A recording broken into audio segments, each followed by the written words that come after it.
Magandang morning sa inyo mga ka-garden. Magluluto pala tayo ng ginataang lubi-lubi for today's video. Maulan dito sa amin ngayon mga ka-garden. At pupunta ako ngayon sa taas ng bundok para kumuha ng lulutuin nating talbos ng lubi-lubi. Pagdating sa itaas ay makikita natin ang mga tanim ng aking biyanan. Pakwan ang tinatanim niya dito ngayon. Noong nakaraang buwan ay may mga tanim siya ditong ampalaya. Dito ay naabutan kong aking biyanan na naglilinis ng kanyang tanim na pinya. Pagkatapos niyang asikasuhin ng kanyang tanim ay kukuha daw siya ng dahon ng anahaw para gamiting bubong sa kanyang kubo. Ginawa nila ito kahapon kasama si Bilas pero hindi pa tapos. Dito ay inayos niya na ang panungkit para sa anahaw. Ang tawag namin dito sa Bicol ay kanggot. Sakto na nandito na lang din ako kaya tutulong na lang muna ako sa pagkuha ng anahaw. Kunti lang naman ang kailangan niyang pantakip doon sa kanyang bubong. Dito lang kami kumuha ng anahaw sa ibaba ng kanyang kubo.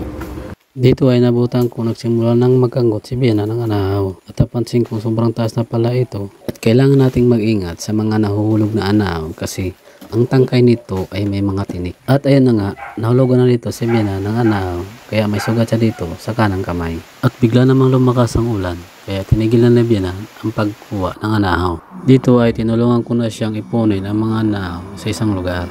Dito, kapag kumukuha ka ng anahaw, wag mo itong papagpagin kahit sobrang dami ng langgam na nakakapit dito. Para kung gagawing bubong ang anahaw, hindi ito kagad mabubulok. Yan yung sabi nila sa akin. Bakit ba?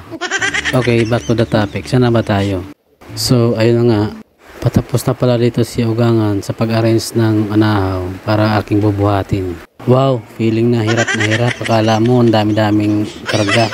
Sa aming pag-akyat, nakakita dito si Biana ng puno ng lubi-lubi kaya kanya nang pinutol para makuha ang talbos ito. Sabi ni Bianan, kunti lang daw nagtatalbos ngayon ng lubi-lubi kasi maulan. Maganda daw kumuha nito pag mait ang panahon. Dito ay dahan-dahan ako sa pag-akyat kasi ayaw kong mapahiya sa harap ng kamera. Diba? Pag nadapa ako, tas pogi pa. Pangit naman pag ganun. Sayang ang tato. Dito ay sasamahan pala ako ni Bianan sa pagkuha ng talbos ng lubi-lubi. Natuwa naman ako nung nalaman ko iyon. Kasi isipin nyo na lang mga kagarden na merong poging kumukuha ng gulay sa bunok na mag-isa. Tas baka gagasahin lang. Sayang ang puri natin. Sus, assuming ka na naman boy. Okay, back to the topic na naman tayo mga kagarden. Nagpapatuloy kami dito ni Bianan sa pagkuha ng talbos ng lubi-lubi. At biglang bumuhos na naman ang malakas na ulan. Sakto din sa dinadaanan namin ay may mga mabababang puno ng anahaw. Dito ay nagsilong muna kami hanggang sa tumila ang ulan. Habang sumilong kami, may biglang pumasok sa aking isipan. Nare-realize ko din na hirap pala maging pogi, no? Nakaka-stress din pala. Parang narinig ata ni Bianan ang mga iniisip ko kasi bigla na lang ito umalis eh. Pag sobrang taas na ang puno ng lubi-lubi, pinuputol na Bianan banda sa may puno nito para mabilis makuha ang talbos.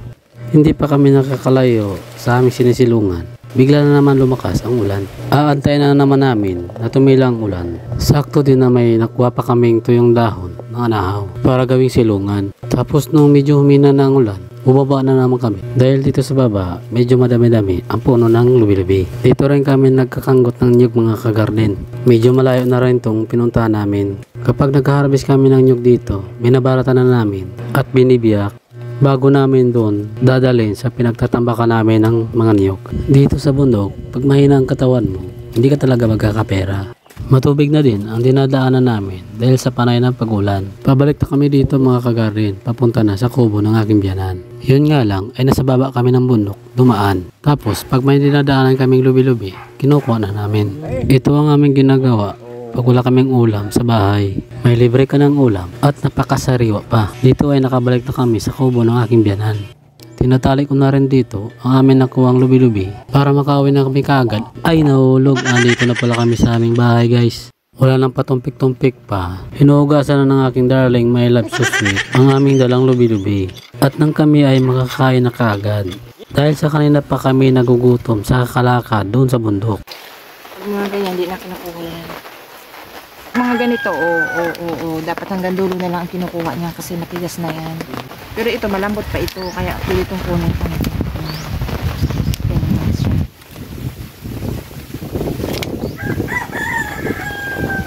Yung malutong ha. Kailangan siyang hugasan ng mabuti kasi maalis yung mga... Siyempre, yung dumi, ano naman, ano ba maalis yun? Ganito din ba minsan ang asawa niyo? Kahit walang kausap, kinakalaban ang sarili niya. Dito guys, nakadepende yan sa inyo kung paano nyo lulutuin ang lubi-lubi. Ito kasi sa amin, hindi na namin ginamit ang kutsilyo. Pinipilipit na lang ng asawa ko gamit ang kanyang kamay. Malutong naman kasi siya kaya madali itong maputol. Magbalat na rin ako ng nyog para gamitin yung panggata doon sa lulutuin naming lubi-lubi. Palawan ang tawag dito sa ginagamit kong pambalat sa nyog. Ito din ang ginagamit namin pag nag-harvest kami at nagbabalat dito sa bundok.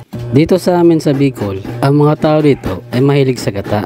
Oops, baka ibang gata ang nasa isip nyo ha. Iba yon. Siyempre, yung gata na hinahalo sa mga ulam. At dito, nilalagay na ang pangalawang piga ng gata, pati na rin ang mga pangsahog. Tapos ang karamihan namin nilalagay dito na pansahog ay yung pinausokang isda o tawag dito sa Bicol, tinapa. Dito ay sinalang na namin sa washing machine ay sakalan pala. Ano ba tong mga nasasabi ko? Dala na ata to ng gutom. Tanghali na kasi. Di pa kami kumakain. Pa-vlog-vlog pa kasi. Isa pa itong asawa ko. Sinandok-sandok pa yung unang pilang gata. Pwede naman ibuhos na lang. Pati ang sili. Matatapos na lang ang pagluluto. Ngayon lang nilagay. Naglagay din kami ng hipon dito guys. Para pandagdag lasa. Optional lang naman to kung lalagyan nyo o hindi. Dahil wala kaming option, kaya nilagyan na lang namin. O diba, lakas ng tama. After 48 years, naluto na rin sa wakas. Sarap. Sa mga nakaabot dito sa dulo ng aking video, maraming salamat po sa panonood. Kain po tayo guys.